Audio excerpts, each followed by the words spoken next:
Tuan-tuan sekalian,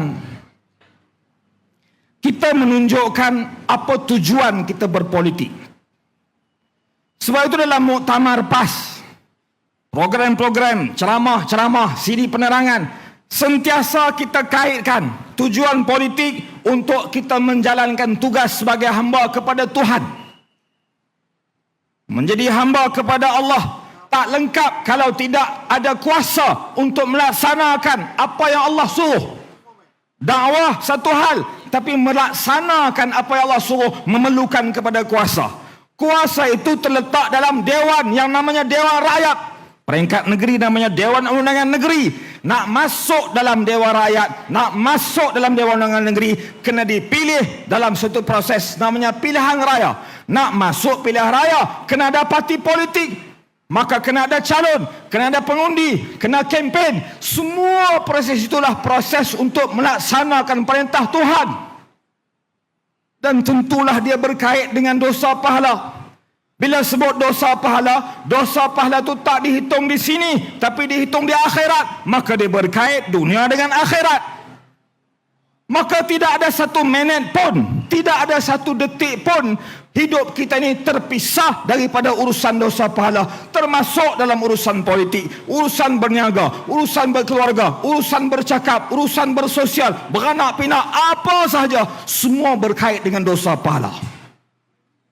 Maka bila kita bercakap mempertahankan agama, itu dah tanggungjawab sebagai manusia, tanggungjawab sebagai pemimpin, tanggungjawab sebagai khalifah. Tiba-tiba dia tak bagi bercakap pasal agama sebab 3R.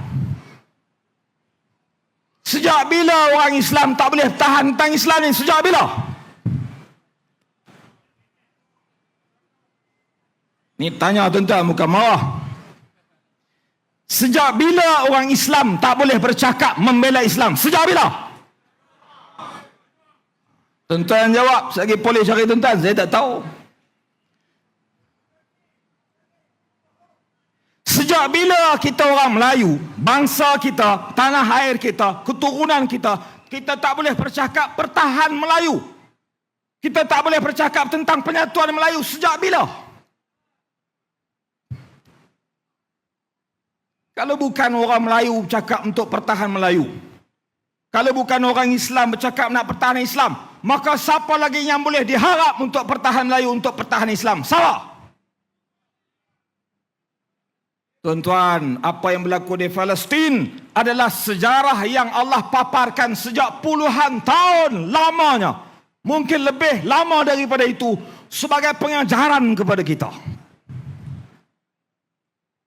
Kalau kita tidak boleh bercakap untuk pertahan tanah air kita, kalau kita tak boleh bercakap untuk pertahan agama bangsa kita, percayalah suatu hari nanti kita akan diambil alih oleh orang lain, dijajah sedikit demi sedikit melalui pemikiran, dan tanah bumi ini akan diambil oleh orang lain. Kita akan merempat dalam negara kita sendiri. Setuju?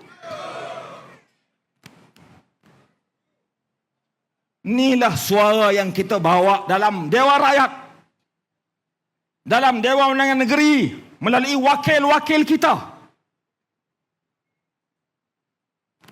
Atas suara inilah pilihan raya yang telah berlangsung beberapa kali, termasuk pilihan raya kecil, undi-undi yang diberi kepada kita semakin meningkat, semakin bertambah. Keyakinan orang Melayu Islam khususnya kepada kita semakin meluas. Alhamdulillah, kepercayaan itu kami yang berada di atas perlu pikul sebaik mungkin. Tak boleh dikhianati kepercayaan diberi oleh pengundi kepada kita. Kita dapati ada kelompongan. Kerana negara ini, masyarakat ini berbilang kaum, majmuk, tidak cukup dengan hanya sokongan daripada umat Melayu dan Islam.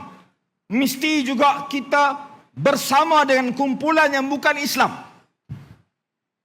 Maka itu diambil menjadi perenggan dalam ucapan dasar Tuan Guru Presiden yang dibentangkan semalam dalam bangunan sebelah sana. Tuan Guru pun cakap, kita kena tumpu agenda untuk bertemu, berkawan, melebarkan seluas mungkin pengaruh kepada kumpulan bukan Islam, menyampaikan mesej perjuangan. menabur bakti, menolong mereka yang susah. Tiba-tiba mereka pula duk komen, dulu hang tak suka kat orang muka Islam lah, bawa hang nak cari. Kita tak pernah sebut kita tak suka.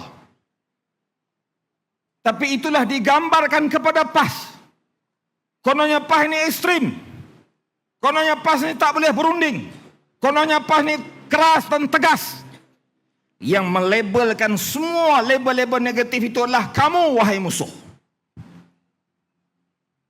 Ada orang kata pergi Kedah tak boleh pakai seluar pendek. Bila yang pergi Kedah tak boleh pakai seluar pendek?